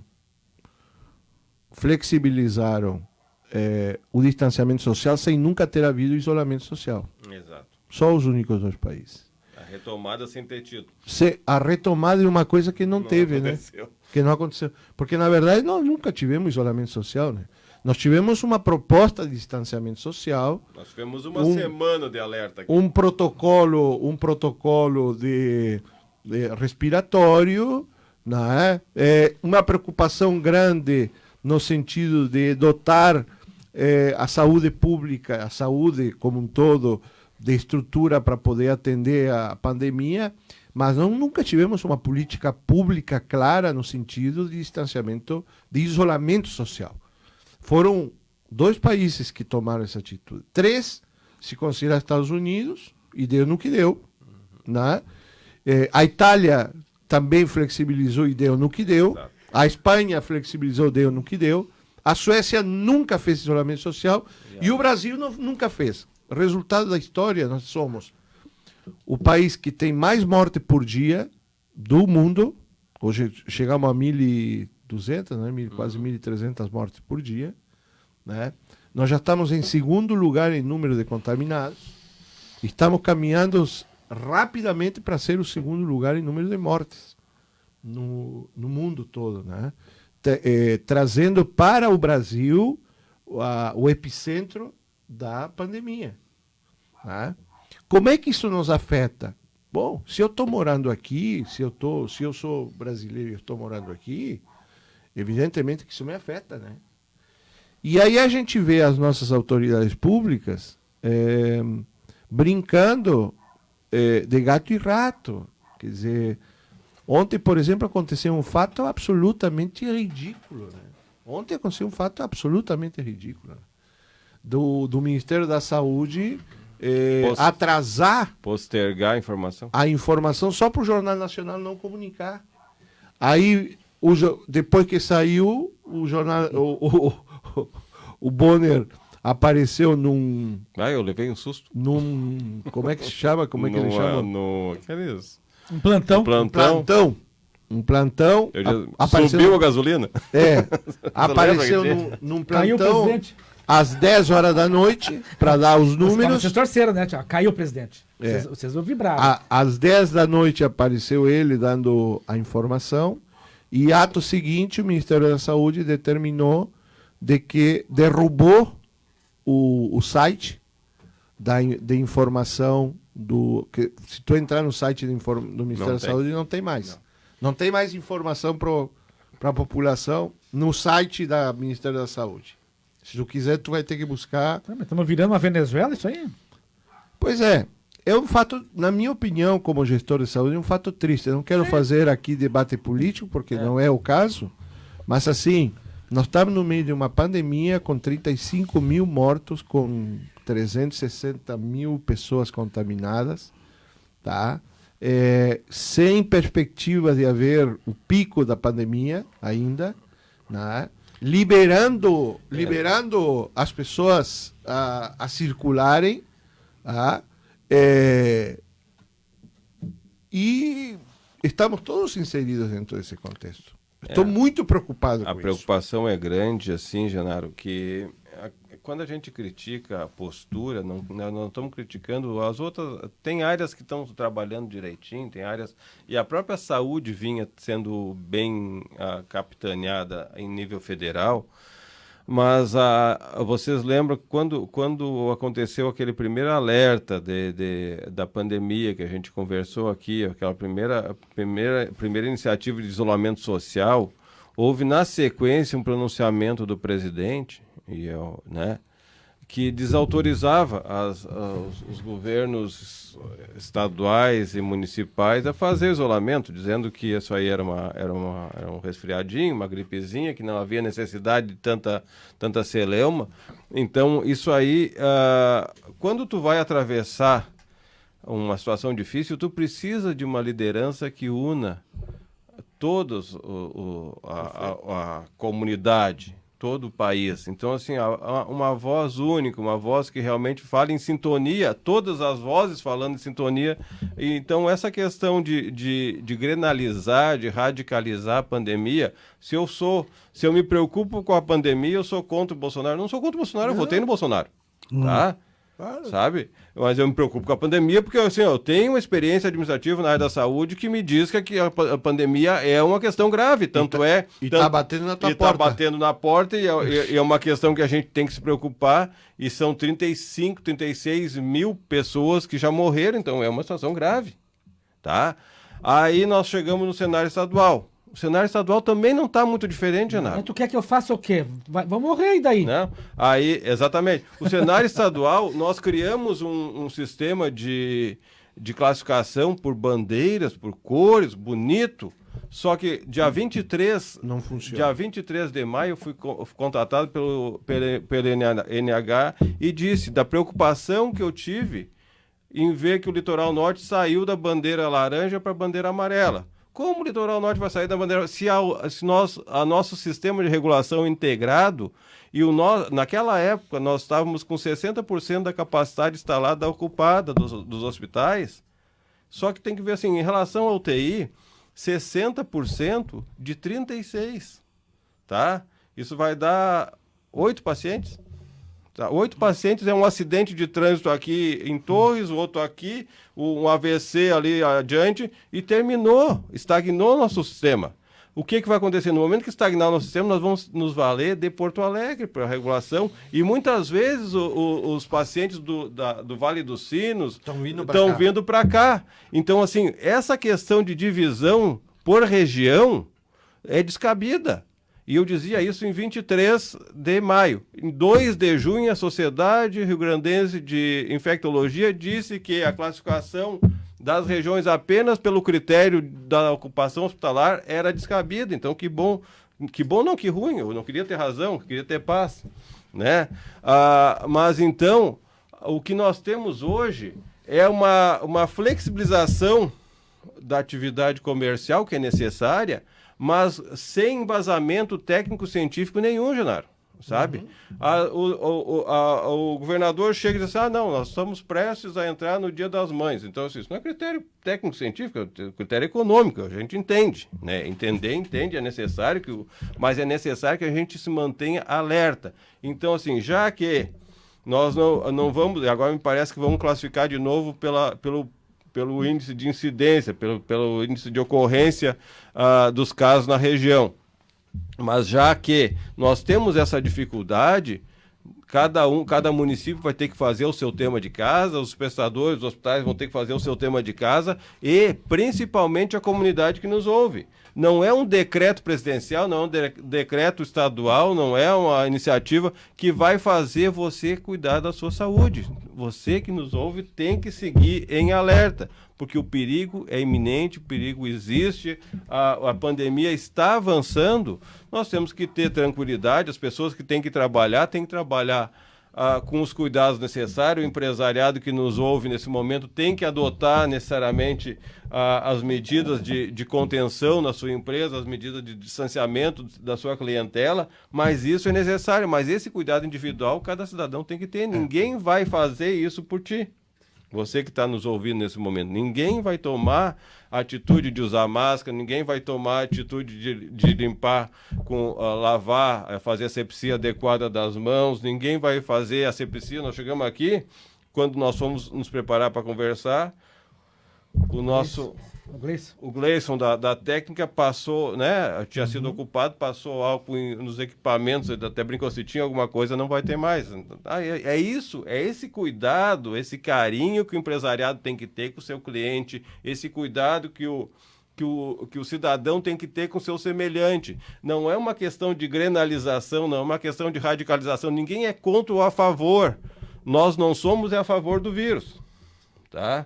E no momento que tu se posiciona contestando uma evidência científica que está acontecendo, que é o avanço da pandemia, tu está arriscando a ti, a tua família, as pessoas que tu gosta, simplesmente para defender uma bandeira ideológica, uma bandeira, né, de preferência partidária, sei lá o que seja, mas assim, a tua preferência nesse momento tem que ser a preservação da tua vida, da tua família. Para isso existem as condutas que são preconizadas pela área técnica, preconizadas pela área da saúde, e isso é necessário, porque o tema de casa nós estamos fazendo nos municípios, os hospitais estão fazendo, mas é necessário que as pessoas se mantenham saudáveis, porque nós não temos a garantia, nós temos a possibilidade de tratar, mas nós não temos, né, Genaro, uma garantia, um prognóstico de um desfecho favorável ou desfavorável. Tem acontecido a agudização e agravamento de quadros de pacientes rígidos, pacientes sem doenças pré-existentes, e tem acontecido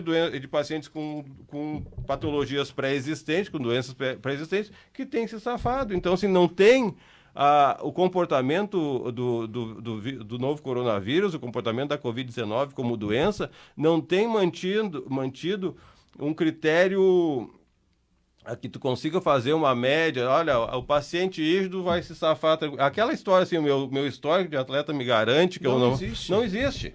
sabe? Não existe, não existe Não existe mais nem a temperatura, que antes diziam que aqui era verão. Não tem, assim, ó, não tem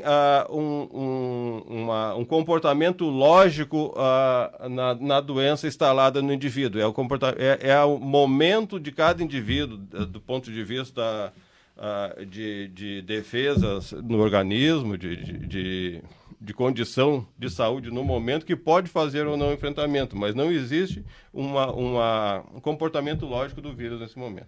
Antes de a gente chegar aí aos 11h45, eu só quero aproveitar, Cecim, e parabenizar a emissora, a Rádio Itaramã, a direção e produção do programa, por uma coisa institucional que está sendo feito na rádio aí. Isso aí é uma coisa que a pandemia, e aí vem corroborar com tudo que o Luciano estava falando aqui, que é as veiculações institucionais que a Rádio Itaramã vem fazendo em homenagem a todas aquelas pessoas que antes eram anunciantes da rádio, antes estavam anunciando aqui na rádio e que, em virtude da pandemia, pararam de anunciar, e a Rádio Itaramã vem vinculando, fazendo veiculações diárias na sua programação e divulgando aqueles estabelecimentos gratuitamente. Olha, isso é uma coisa assim muito bacana. Parabéns à emissora por esse trabalho que está sendo desenvolvido aí de divulgar o trabalho daquelas empresas que antes eram anunciantes da emissora e hoje já não estão mais como anunciantes da Itaramã. Então vamos para os recados finais. Muito obrigado. Estamos fazendo o nosso papel. É isso que temos que fazer. Eu quero pedir Divulgar, desculpas promover. Para os nossos ouvintes, vocês devem ter percebido que eu estava aqui digitando e olhando e ligações nos 2 telefones. Estou com um problema aí no hospital de um paciente, então o pessoal estava tentando me contatar. Mas peço desculpa porque, na verdade, não se deve usar o telefone enquanto estamos aqui conversando com o público. Eu também, mas é uma questão de ofício, não tem como. O ofício não tem. Não tem como quem faz. Tem que estar atento. Se eu fizer isso, eu vou desatender daqui a pouco uma pessoa que... Exato. Eu já faço audiência. Eu já mexo nos próximos minutos, se ele não tiver atendimento, pode acontecer. Não tem como a gente ficar 2 horas fora do ar exclusivamente. Infelizmente não. Gostaria. É um sonho de consumo. Mas eu teria que mudar de profissão. Nós temos lá o Paulo César Pedro, que está sempre nos ouvindo aí, mandando um abraço. A Sheila de Freitas, lá de Cidreira, lá, um abraço para ela. A Bergamo, lá, a Gleni Bergamo, lá de Bagé, está nos ouvindo aí, né? Na fronteira? Lá na fronteira está nos ouvindo, mandando um abraço aí para todos nós. A Márcia Souza, ali de Porto Alegre, né? Luciana Ludwig, da Cromos Turismo. Um monte de gente aqui que a gente não consegue nem anunciar todos aí. Mas o Daniel Krieger, né? Aí o pessoal que está aí da nossa live aí, que estão acompanhando aí. Aquela que o Genaro falou ali. O Adi Serafim Duarte, lá de Palmeira das Missões. Né? Márcio Bressani. Quem mais? Então, a Aline Becker, Cecim, essa tá te fiscalizando, Cecim, sempre, né? A gente não pode deixar de falar nela, senão ela tira nós do programa. A Clarice Milani, lá de Santa Cruz do Sul, olha só. Então a Gleni Bergamo, já falei. O Nilson da Silva Costa, aqui do Imbé. É muita gente. Santa Cruz que não vai ter Oktoberfest, né? Que não vai ter Oktoberfest, é verdade. É porque não existe a pandemia. Cachoeira do Sul também está nos ouvindo. Sônia Lima, lá de Birubá. A Flávia, que já é a nossa super fã, né? A Flávia é nossa super fã. A Flávia fez vários comentários. Vários comentários que eu vou né? deixar contigo agora, porque eu tinha aqui era. Não, a Flávia reafirma tudo aquilo que nós colocamos aqui. A Flávia é nossa colega. A Flávia, enfermeira Flávia. Flávia, um abraço para a Flavinha aí.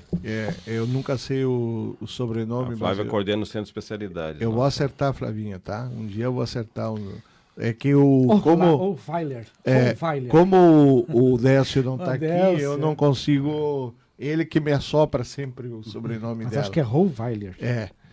Mas ela fala que o distanciamento, entre outras coisas, que o distanciamento controlado infelizmente vai nos prejudicar, e a flexibilização descabível no momento. E aí ela faz um apelo, a população acorda, a situação é muito séria. E é verdade, é muito séria.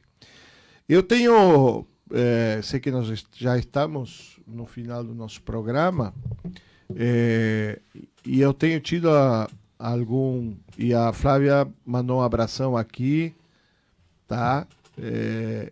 E disse que a tua pronúncia perfeita. Obrigado, Flavinha. Vou fazer um curso. Vou fazer Vou fazer o curso de alemão, Flavinha, tá? Eu já não consigo falar espanhol, não consigo falar português, imagina falar alemão, né? Aí já é muito para mim. Mas eu quero dizer, e volto a dizer, ontem o Trump deu uma declaração que mexeu com todas as estruturas do governo brasileiro, né? Aquelas declarações que o Trump de vez em quando dá, assim, meia fora de contexto, né? Ele afirmou numa entrevista que se os Estados Unidos tivesse seguido a linha de conduta do Brasil e da Suécia, hoje teria 3 milhões de pessoas mortas nos Estados Unidos, tá? Independente de ser o Trump, independente de que ele fala bobagem mesmo, e que é um cara muito polêmico, e que é um cara... Ele tem informações científicas na mão, porque ele tem uma estrutura... Ninguém pode negar que os Estados Unidos é a maior potência do mundo em todos os sentidos, inclusive em relação aos aspectos da ciência. Tá? E o sistema de informação americano... E o sistema de informação americano é o melhor do mundo. São 2 agências trabalhando. Então, volto a dizer o que eu disse desde março, venho dizendo. Nós estamos encarando a pandemia de uma forma equivocada. Nós deveríamos ter feito, e não fizemos, um lockdown de 1 mês, entendeu? Não deixar ninguém sair para a rua, somente serviços essenciais. As pessoas teriam que obrigatoriamente ficar em casa. O governo hoje gastaria muito menos do que está gastando. Exatamente. E a perspectiva de gastar é muito mais do que... Vai gastar muito mais assim, como está fazendo, do que teria feito se tivesse feito um lockdown de lá 30 dias, 20, 30 dias. Se a gente faz um lockdown de 30 dias, 20, 30 dias, a gente para o processo de transmissão do vírus. Breca a transmissão. O vírus morre por quê? Porque o vírus precisa de vetor e de hospedeiro. Exatamente. Então, se ele não tem vetor, ele não vai conseguir o hospedeiro. Se ele tem vetor, ele vai ter hospedeiro. Ele vai morrer no seu ciclo. Ele vai morrer no ciclo. Dentro do último indivíduo. Dentro do último indivíduo que está contaminado. Então, o lockdown, que foi o que foi feito em todo o mundo... Gente, eu vou dar um número, só um, para que vocês entendam. O Brasil tem 210 milhões de habitantes. A América Latina, fora o Brasil, tem 200 milhões de habitantes. Tá? Nós temos no resto da América Latina, que tem Venezuela, que tem Colômbia, com todas as precariedades, Venezuela, Colômbia, Peru, Equador, tá? Que são os países, Bolívia, Paraguai, que são os países menos desenvolvidos, tem países mais desenvolvidos, como Argentina, Chile, Uruguai, que tecnicamente, cientificamente, um país um pouco mais desenvolvido, mas os outros são pouco desenvolvidos, vamos dizer assim. Os outros têm em torno de 200 milhões. Tem menos de 1/10 das mortes que tem o Brasil. Por quê? Porque adotaram o processo de isolamento social. A Argentina adotou o processo de isolamento social, Chile adotou o processo de isolamento social. Uruguai tem, se não me engano, tem 3 milhões de habitantes, parece que tem 7 mortes, 6, 7 mortes, uma coisa assim. Entendeu? A Argentina tem 70 mortes. Não, agora está com 200 e pouco. 200? Mas é 240, 260. Mas tem 45 milhões de habitantes. Exatamente, e uma questão muito rigorosa. Meu filho está fazendo faculdade em Rosário e está há 2 meses dentro da República, do hostel que ele mora lá, e só consegue sair com autorização prévia. Tu tem que entrar na internet e fazer autorização prévia. Uma autorização prévia. Isso que é estudante de medicina, poderia ter livre trânsito. Mas entra na internet, faz uma autorização prévia, só pode ir no hospital, na farmácia, no mercado ou para retirar dinheiro em caixa eletrônico. Sabe? Então, e dentro de um critério dos serviços que estão disponíveis na sua área do bairro. Não pode atravessar Rosário para ir no supermercado, supostamente. Né? E se tiver fora, paga multa. Se tiver de carro, que não é o caso dele, mas quem tem carro lá, tem o carro apreendido, inclusive. Né? Então é uma questão rigorosa. É uma questão de cultura. Só para concluir, com absoluta certeza, a história no futuro vai cobrar de nós o que nós fizemos com esta pandemia. Não há dúvida. Eu não quero fazer política, não quero fazer debate político, não interessa quem errou, estamos todos no mesmo barco e o fato é que nós estamos num caminho errado, seja por política, seja por negacionismo, seja pelo que for. Tá? Nós estamos no caminho errado. É só isso que eu tenho para dizer. Nós estamos no caminho errado e nós que somos profissionais da saúde, nós que somos gestores de saúde, somos os que estamos pagando o preço pelo equívoco na condução da pandemia no país. É isso que eu queria dizer. Queria dar um abraço a todos os nossos ouvintes. Obrigado mais uma vez, Cecim, por me possibilitar estar aqui no programa Debates aqui. Um abraço ao meu querido amigo e irmão Luciano, que teve a oportunidade de participar deste programa e como sempre, muito qualificado, os nossos ouvintes, os nossos assistentes da live. E assim, se cuidem, fiquem em casa, procurem. Se não tiver autocuidado, infelizmente a gente vai ter que sofrer, né, mais perdas de irmãos e irmãs, como eu digo sempre, desnecessariamente. Então, se cuidem, fiquem em casa, aproveitem a família, né, aproveitem a vida, que a vida é um sopro. Verdade. Um beijo no coração. Eu quero, antes do Luciano encerrar, né, eu só também agradecer aí ao Cecim, a produção do programa aí, por também nos dar essa oportunidade de a gente ter um microfone à disposição, né, Cecim? Porque é uma responsabilidade muito grande da gente aí, todos os sábados a gente vir aqui e emitir uma opinião, né? E querer tentar ser um formador de opinião aí é bem complicado. Mas eu queria que daqui um pouco essa ideia que o Cecim trouxe hoje no programa, e esse sonho que o Genaro acalenta há bastante anos, né? E eu sempre digo que o sonhar como já dizia o Raul Seixas, né? É o início de uma realidade. É verdade. Né? Então a gente tem que sonhar, tem que acreditar que mundos melhores vão vir, que um mundo melhor está por vir aí. E que eu acho que essa pandemia ela nos serviu para muita coisa, muita coisa. Uma delas é praticar a empatia. E outra coisa é ver que o nosso sistema de saúde, que a gente fica à mercê da saúde. E que nós que moramos no litoral aqui, que é uma população formada praticamente por bastante idosos, né? A gente tem que começar a pensar mais no nosso meio ambiente aqui, na nossa cidade, aqui em Tramandaí. E eu acho que essa ideia não pode ficar simplesmente no sonho ou simplesmente na conversa. Eu acho que já tem que se começar a organizar aí, querer e trazer pessoas e formar uma comissão e dessa comissão já começar a trazer outras pessoas e assim eu fiz quando fundei o Interact Clube do Palmeiras das Missões e assim foi lá atrás quando eu fundei uma loja maçônica aqui no Imbé. Então, eu acho que a gente não pode ficar simplesmente vinculado a uma ideia só. Claro. Eu penso isso, vamos botar em prática. E que legal que que de repente saia desse programa do Itaramã Debates a conclusão desse projeto. Então, mais uma vez, muito obrigado, Genaro, Cecim, Clésio, e Luciano, por nos dar a honra e o privilégio de poder vir aqui compartilhar com a gente um pouquinho dos teus minutos aí, que tu tens aí, que eu sei que tu é uma pessoa bastante ocupada, mas que trouxe muita informação para nós. E agora vem um feriadão aí, né, Luciano? E aí a gente preocupação. A preocupação aumenta muito mais. Então, e aos ouvintes da Rádio Itaramã, mais uma vez, muito obrigado pela essa audiência e pelo carinho que tem tido com a gente aí nos sábados.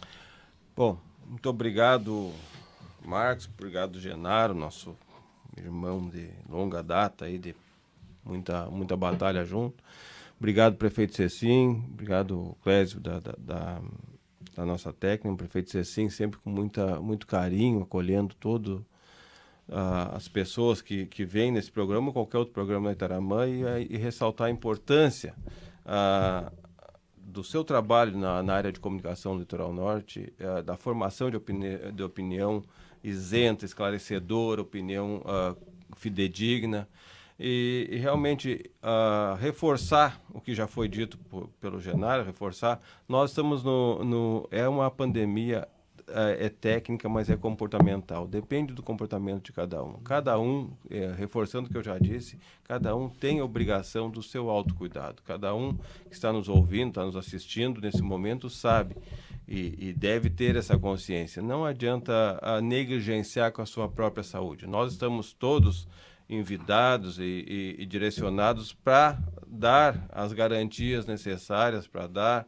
o atendimento necessário na eventualidade, em cima do fato concreto, em cima da ocorrência de caso, não só de coronavírus, não só de Covid-19, mas qualquer outra patologia. Mas em qualquer área da saúde, a prevenção sempre é o melhor caminho. Em especial em relação ao coronavírus, e agora com a aproximação de mais um feriadão, nós estaremos alerta, nós estaremos com barreira sanitária para conscientização de quem optar pelo litoral para passar esse feriado, que optem com consciência. A gente fez um pedido ali norte que faça esse alerta também na mídia do litoral e também na grande mídia da capital, como se diz, que as pessoas que se dirijam ao litoral ou a qualquer região turística nesse feriado, que o façam com disciplina, com zelo, com cuidado, com a sua saúde e com a saúde do seu semelhante, que essa disciplina seja realmente um ponto marcante nesse feriadão. Então, eu gostaria de agradecer a oportunidade, prefeito Cecim, por estar mais uma vez nesse microfone, agradecer a oportunidade por estar nesse momento gestor de saúde de um município tão importante, um município que a gente tem um carinho muito grande pela sua comunidade, pela sua história, pela pujança da capital das praias, uma retomada dessa importância que o prefeito Galto e o Flavinho têm feito com os colegas da administração, com todas as forças vivas do município, da retomada da importância de Tramandaí no cenário do litoral, do Rio Grande e também do país. Nosso agradecimento à nossa equipe da Secretaria de Saúde, de todas as áreas, da área administrativa, da área técnica, da área de logística, o orgulho que a gente tem do trabalho que a nossa equipe tem fazendo, o orgulho que a gente tem pelo trabalho do hospital também irmanado nesse enfrentamento, e o agradecimento pela oportunidade e pela parceria dos colegas que compõem o grupo de secretários hoje da administração municipal, capitaneada pelo prefeito Galto e pelo Flavinho. Tá? Essa corrente que é feita de colaboração mútua dentro da administração e com as forças vivas do município, com os outros poderes também, é o que realmente consegue fazer esse enfrentamento da maneira como nós estamos fazendo. Então, estamos à disposição sempre que for necessário para estar aqui. É um grande privilégio ter participado desse programa e é um grande privilégio contar com a parceria e com a amizade de vocês. Um bom sábado a todos e a todos que nos ouvem e que nos assistem nesse momento. Eu agradeço a presença de todos, dos nossos parceiros de bancada. Todos nós temos as nossas virtudes, os nossos defeitos e também a nossa visão. E, independente de política, nós aqui não falamos em política partidária, administrativa, falamos no âmbito geral, em todos os assuntos. E eu quero uma grata satisfação que eu tive hoje em o secretário Luciano. É uma pessoa que também tem desenvoltura para fazer comentários, dar opiniões, sugestões, e enobreceu e agradeceu o nosso programa. E fica o convite aqui para ser mais um integrante dessa bancada aos sábados para nós fazermos comentários, debatermos, discutirmos e falarmos aquilo que a gente pensa e acha, independente do aspecto político, que a política tem fazemos na hora, que tem que ser feito. Mas aqui nós fizemos um trabalho informativo, de debate, discussão, e, por exemplo, esse caso do hospital, eu vou, se me permitirem, eu vou começar amanhã, segunda-feira. Segunda-feira vou entrar em contato com o reitor da URGS, pedir para ele uma audiência e vou convidá-los para nós fazermos um primeiro embate, para conversarmos da possibilidade, porque sem projeto não se cria. Projeto pago, agora nessa crise não tem como. Agora a URGS tem a possibilidade de fazer, através do setor de engenharia, fazer, porque a URGS está ali naquela área que foi praticamente doada, que eu desapropriei, fizemos uma escola agrícola, está bem montada, a gente tem uma parceria muito boa aqui com a rádio. É um hospital público. É um hospital público. De interesse público. Vai beneficiar todos. De repente, a gente sensibiliza. De repente brilha. E do projeto nós partimos para o Rio das Conquistas, que não é difícil. Os recursos agora é mais fácil do que antes. Só tem uma forma de ligar a luz, é apertando o interruptor. É verdade ou não? Exatamente. Acho que se eu ficar pensando, não, vai ligar a luz, não vai ligar. A professora Liane, eu acho que é diretora hoje ali, né? Sim. A gente tem feito uma interlocução muito boa com ela e é uma pessoa que pode canalizar essa parceria aí. Aí depois vocês que são da área de saúde vão dizer o que querem, como querem, vão dar o que precisa para fazer. E eles desenham e nós pegamos e voamos para Brasília. Só o nosso prefeito Cecim para fazer isso. É o Cecim sendo Cecim. O Cecim sendo Cecim. Cecim sendo Cecim. Não, eu parto do princípio... O homem, como diz assim, quem foi rei sempre será majestade. Por isso que o Luciano vem aqui, o prefeito Cecim, né? Então, não adianta, eu também sei essa coisa. Quando eu cumprimento esse prefeito, eu digo, é prefeito. É prefeito, assim, ó, eu militei a vida toda no movimento municipalista e hoje estou secretário no meu 7º município, então eu tenho um respeito muito grande por quem ocupou de maneira digna, quem ocupa o cargo de prefeito, porque assim, a figura do prefeito é a essência do municipalismo, né? Então o prefeito Cecim tem esse legado, essa história dentro de Tramandaí, dentro de Cidreira, dentro do Litoral Norte, não só no meio de comunicação, mas no meio político também. Então, assim, é uma referência que a gente tem que fazer, uma questão histórica, uma questão de respeito à história política de cada um. Muito obrigado pela deferência, vocês são muito bondosos, são meus amigos. Nós temos que fazer, né? E a amizade está acima de tudo, né? Então, e eu tenho que receber, é dia 5 que a gente recebe. Dia 5, né? Hoje já passou, é hoje, né? Ontem a gente recebeu já. Eu não olhei na olerite ainda. Foi depositado. Foi depositado já. Então vou incrementar isso e o secretário Luciano está convidado. Não, então eu já disse assim, ele pode ocupar minha cadeira sábado que vem já também. Eu não vou estar aí sábado que vem. Sábado, acho que eu tô com problema. Também está com problema? Eu não vou estar aí, então. Sempre que possível a gente... Vamos organizando isso aí. Isso. E o meu querido guru, o Genaro, muito obrigado. Pela presença. Sempre o Delcio não veio. O Delcio. Um abraço para o Delcio. Mas o nosso propósito, nosso objetivo é sempre servir, ajudar, participar, orientar, dentro do nosso estilo, e aqueles que aceitarem, que ouviram e ouvem o nosso debate, que achar que nossas ideias ajudam e participam para o bem deles, muito obrigado.